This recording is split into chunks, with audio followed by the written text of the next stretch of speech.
Hi! Ultraviolet light is by definition invisible, so how do you see it? One of the cheapest ways I know of are UV indication cards. But are they too cheap? Do they detect all UV and only UV? And can they distinguish between the different types of UV? Time to find out, including finding some practical uses for the cards and a quick way of resetting them again. Avoid exposure to high amounts of ultraviolet radiation, especially UVB and UVC, and always wear suitable safety glasses when using strong lasers. Here is a UV indicator card. On the white visible light from a studio light and an LED flashlight, the card is just white. But when I switch the flashlight to emit ultraviolet light, the card turns purple. The darker the purple, the more intense the UV light. This color change is a strange phenomenon that makes you question what color is. It is called photochromism and is a result of shape-shifting molecules triggered by light. I don't know which photochromic molecule is used in these cards, but I did find one brand that includes this structural formula in their marketing graphics, without mentioning any chemical. This is, however, a popular family of photochromes called, dithianylthenes. They are known for having a quick response since the shape shift is subtle. A ring structure that is closed by UV light. When open, the molecule is not absorbing any visible light, making the card appear white to us. However, when closed by UV light, it does absorb some wavelengths of visible light and suddenly appears purple to us. This can be useful, for example for testing if these UV protection glasses do protect my eyes against a strong amber searchlight.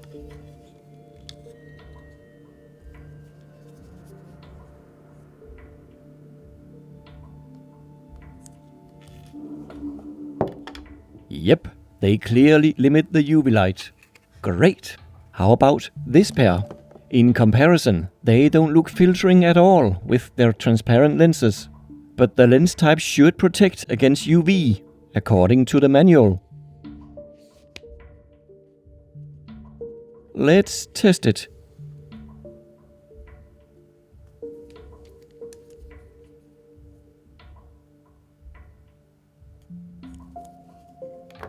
Surely makes a difference, though it looks like some light got through to the card compared to the yellow ones.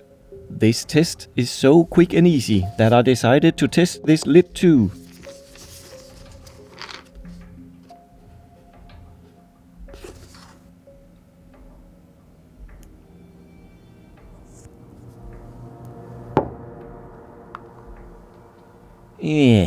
Not the best results.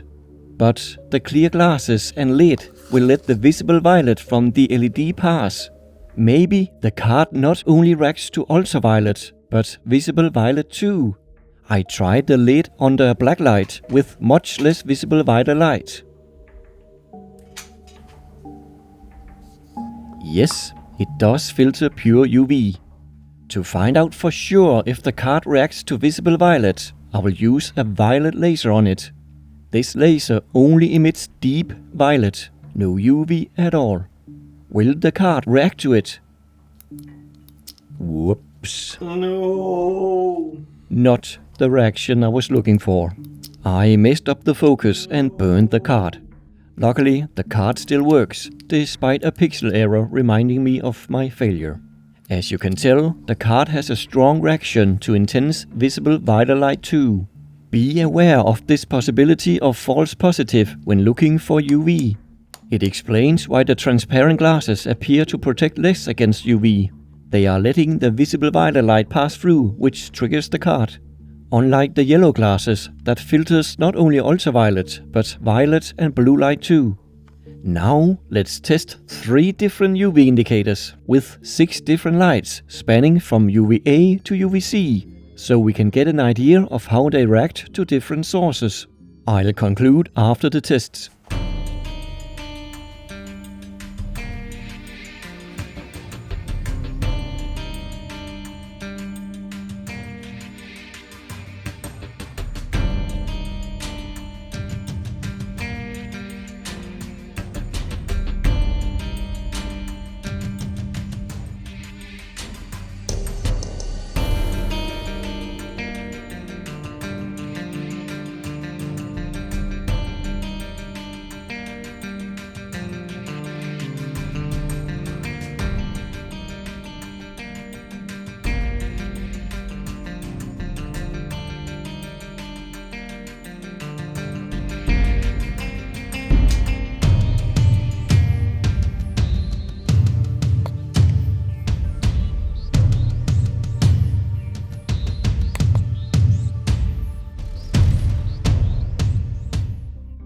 Right, that's a lot of results to sum up, but most importantly, they all easily indicate high intensity UVA. For lower intensity, the middle one turns out to be quite insensitive. As the only one, it did not indicate on the lamp with most UVB output. A lamp meant to imitate sunlight in a desert. I don't like that lack of indication, considering it is designed for showing when you should wear sunscreen. But I may worry more about UV and wear protection earlier than most people. For UVC, the card on the left has a fluorescent area that only reacts to UVC, not UVB or UVA. Very nice feature. It is the only card that can reliably call out UVC radiation, even for low intensity. The more UVC, the brighter it fluoresces green. I wish it was on the big card too.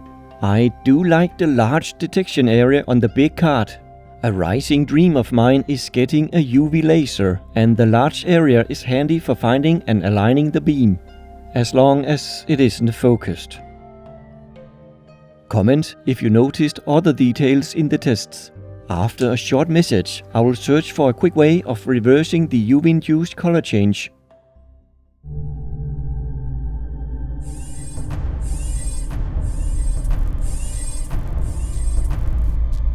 A big thanks to all my patrons.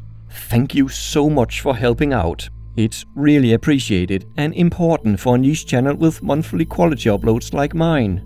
For just $1 a month, you can help me out too and get full access to all my posts on patreon.com. Link to my Patreon page in the description. Thank you. When testing with different light sources, I got bored of waiting for the cards to reset. Even under relatively strong studio light, it takes up to 2 minutes. I wonder if there is a faster way of resetting them. Maybe with some intense laser light. UV colors the cards, and they slowly reset under normal light, so perhaps infrared light will quickly reset them. I first tried with an infrared 980nm laser, but did not see any effect. With a higher powered 808nm infrared laser, I still didn't see any reactions on the card. Maybe visible light is needed after all. With a red laser, there are signs of resetting, but it is highly inefficient. Even at 150 mW, it needs to be held still for a while on a small area. A less powerful green laser works way better. This clearly resets the color. There's just something satisfying about writing and erasing with light.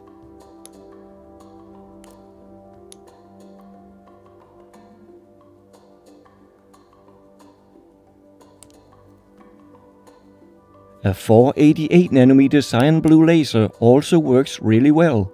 Perhaps even better when considering irradiance, but more precise testing is needed to determine it. To my surprise, an indigo 445nm laser will partly reset, but also partly color the card.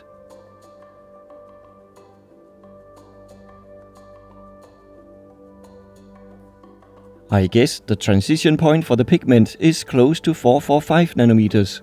I could test this more extensively with 450 and 455nm lasers. But for now, it is clear that you can use lasers to reset the cards within seconds instead of minutes. Though for the big card, you need a high-powered laser with an unfocused large diameter beam for it to make sense time-wise. Or maybe a scan beam from a show laser. Comment and subscribe if you would like me to experiment further. Anyway, if you are interested in the Spacial 3W UVC lamp, I recommend you watch my video about it before buying. It is a fascinating bulb, but avoid the mindless AC kit. Thanks for watching. Bye for now.